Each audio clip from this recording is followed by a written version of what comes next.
I'll try to stay within the time frame, so please get a little bit noisy when I reach the end.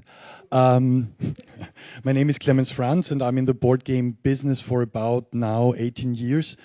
But I always tell people that my socialization started in the digital world, in the gaming world, but I somehow stumbled back into the real world.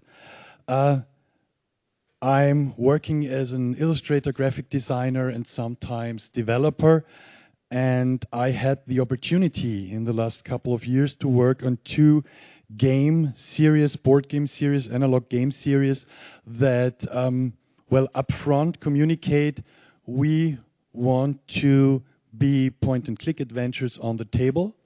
We want to present and we want to transfer the feeling, the look, the atmosphere, the emotions, the humor to the table. One of these is Cantaloupe by Lookout Games, and the other one are the Chrono Cops from Pegasus Spiele. And I want to give you a quick insight into them, and then I want to look with you together into a little bit the history of this and why they did emerge at the time they did. Okay, so here you see Cantaloupe.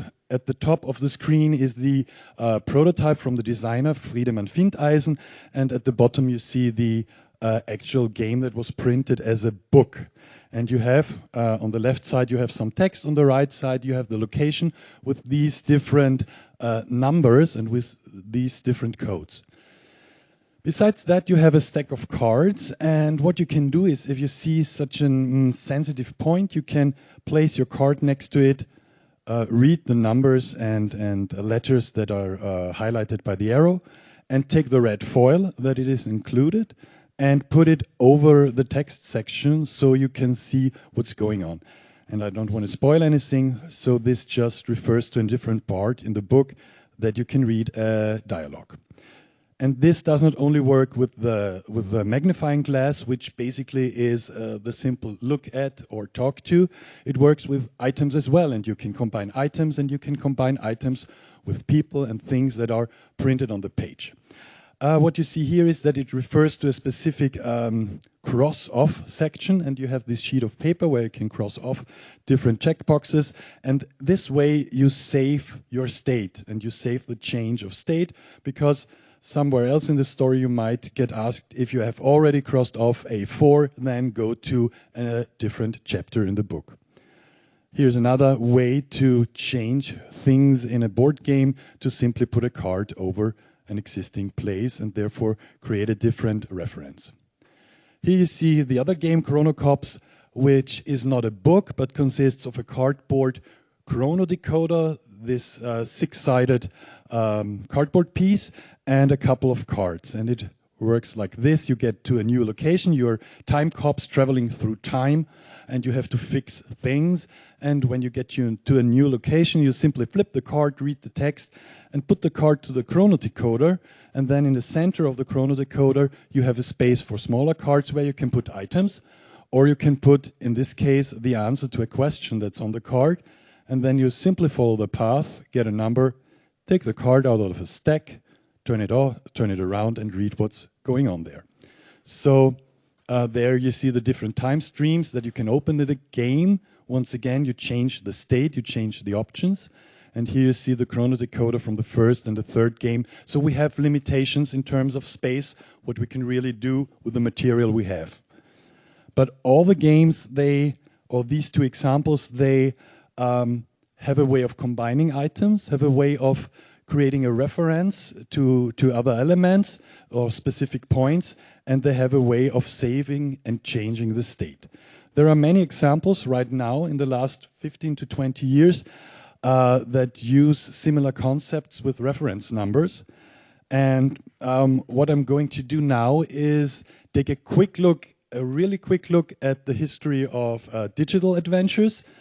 Or to be more precise, I'm not going to talk about first the typo on this slide, and I'm not going to talk about Colossal Cave Adventure by Will Crowther.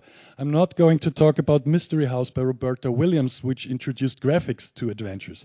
I'm not going to talk about Enchanted Scepters, the first point and click, and I'm not going to talk about all the wonderful Lucasfilm games, adventures, and other games that defined the tone, that defined the humor, that defined the atmosphere. I'm not going to talk about why this genre took a break, at least in the United States, because the interest had shifted towards other games. I'm not going to talk about how they crawled their way back by using specific devices that lent themselves toward adventures. And I'm not going to talk about digital distribution, Kickstarter, indie, and homebrew theme. That's not what I'm going to talk about, but we need this frame of history and identify it. I like the term media heritage. I know it's used in a different context in other fields, but for me it's the way every one of us is experience a specific period in time, a specific media, what kind of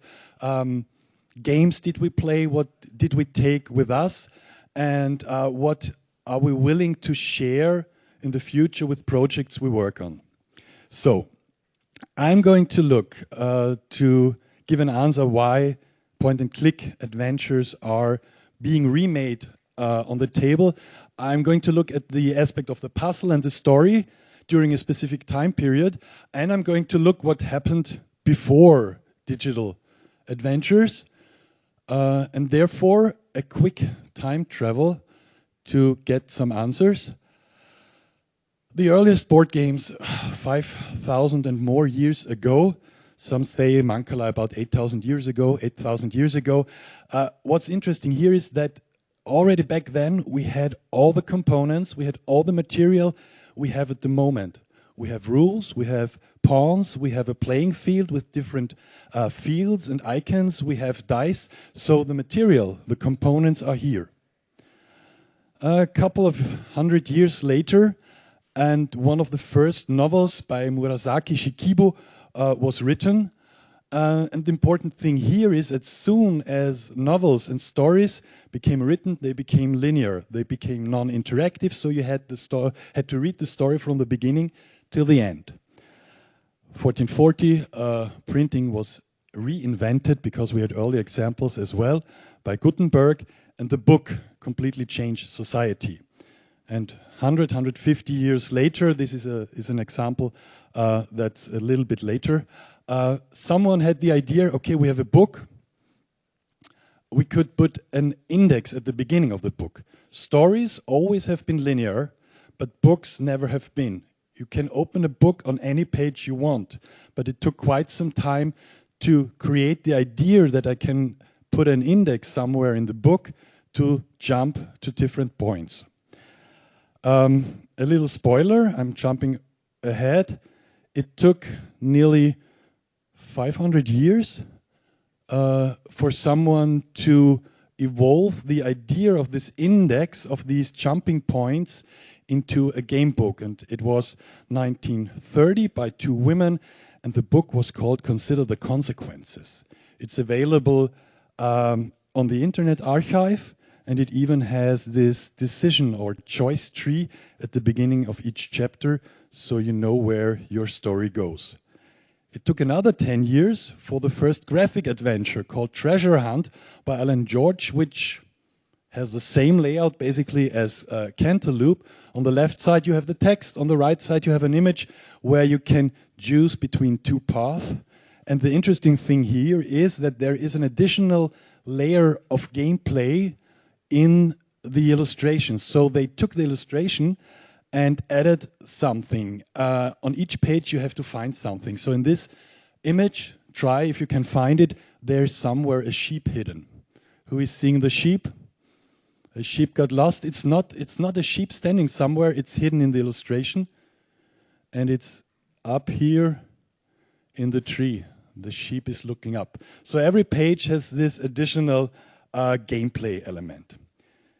Those game books did make their way through educational books, through child books, to those two lines that dominated the 80s, One is the Fighting Fantasy series, more in the United Kingdom.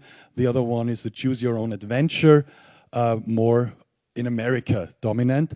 And they had their peak in the 80s, late 80s, and they even inspired board games to add this concept of a book that you add to the game where you can read the story and where the story is dynamically arranged. So we have this in the early 80s, but then we have a break that took about 20, 25 years. And in the 2010s, this concept of a paragraph-based book returned to the board gaming world. The question, why did it leave, is quite simple. We already talked about it. There was this phase when the general interest of gaming shifted towards the electronic world. And there were, of course, a lot of different consoles that had to be discovered. So all this shifted a little bit to the digital world, but in the early 2010s, a couple of things happened. A couple of pop cultural influences, pop cultural events, pop cultural developments created the ground, created the soil that the adventure in general came back, and that the adventure came back to the board gaming world. One is a story. There are two things that you can observe when looking at the time. We have the second golden age of TV, which means TV series started to become more complex, started to tell a story over the course of many, many episodes, and they started to create a new, deeper character development. Of course, this was, once again, nothing new. We had this with pulp literature, and we had this with the whole aspect of soap opera. By the way, I really like that number, The Guiding Light, the oldest soap opera, or the biggest, 15,762 episodes over 72 years. And it started as a radio show and then shifted to television, where it lasted until 2009. But still, this is the basic idea of telling a big story over a course of time. So this was something that consumers, players, expected from media, expected from games. And the other thing is the whole storytelling and narration hype. Here is a quote from David Cage. You can put there any quote out of that time, because many game designers, game developers searched for a good story, searched for storytelling out of an intrinsic motivation. We're making games, and we want those games to be accepted as art, as high culture. Therefore, our main goal is to create a story that touches people emotionally, that touches people on a level that they didn't know games could do. Therefore, during this period, a lot of designers really focused on this storytelling aspect and believed that there is a solution to their own probably misunderstanding. I'm not creating just a toy or just something for children, I'm creating art. So this intrinsic motivation was there, but it was a little bit overused, and this is a book I can recommend. It's rather new, and it's about the end of the age of storytelling, that we have to create a narrative out of everything. So those are the two main influences during that time, and they were taken into account in digital games and in board games as well. The other one is the puzzle aspect, which, once again, two things that happened.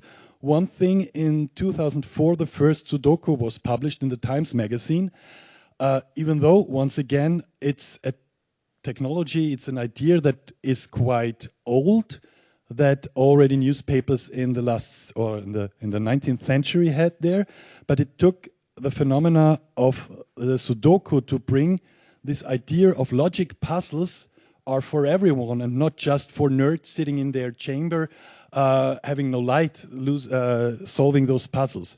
So they, from the kids to the grandparents, they all started to try to solve Sudokus.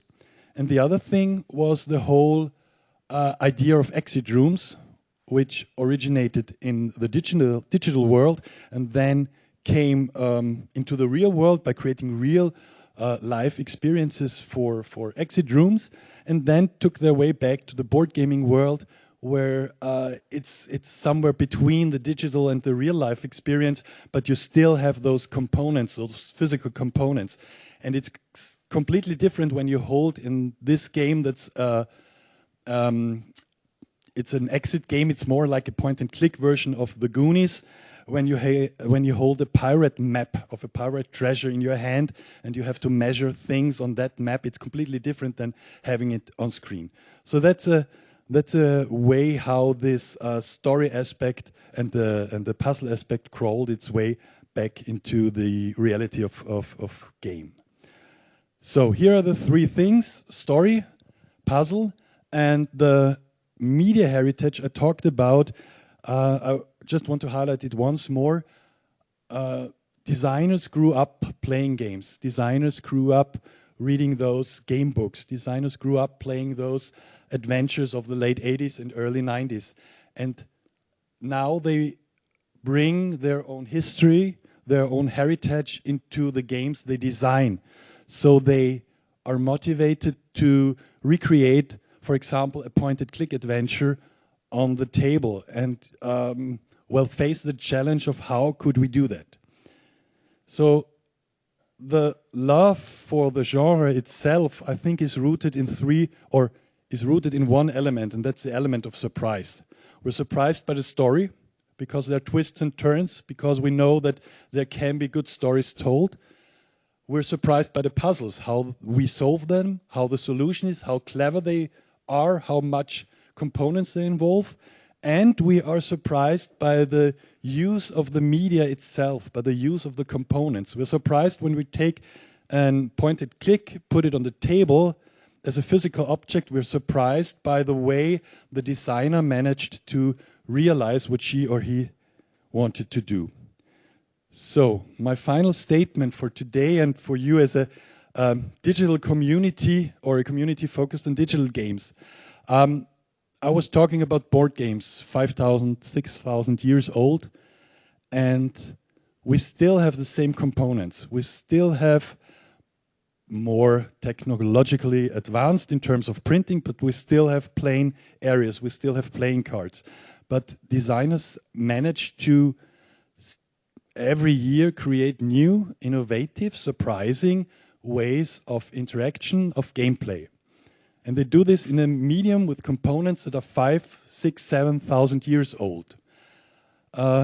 This makes me quite positive in terms of digital games, which are quite young as a medium, that there is still a lot of innovation in there. There's still a lot of creative use of material in there, because when board games can do it, I think digital games still have a lot to offer.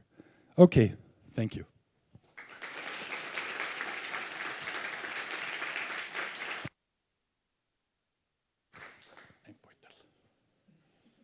You know the drill. You know the drill. You're not leaving without a gift. So, yeah, please give it up once more for Klemens Franz. Awesome, awesome talk. Loved it. Unironically learned something new today. One thing I have to add, if anyone is interested in testing those games I talked about, I brought the copies, I brought some promo adventures that do not take 8 hours to play. I'll be, after this talk, in the next room, sitting there. If anyone is interested in trying them out, please feel free to stop by. We have time for one question, and then we have to continue. Question, question, question? Okay, then you just talk to this awesome guy later when you meet him somewhere out there. Okay, thank you so much again. So.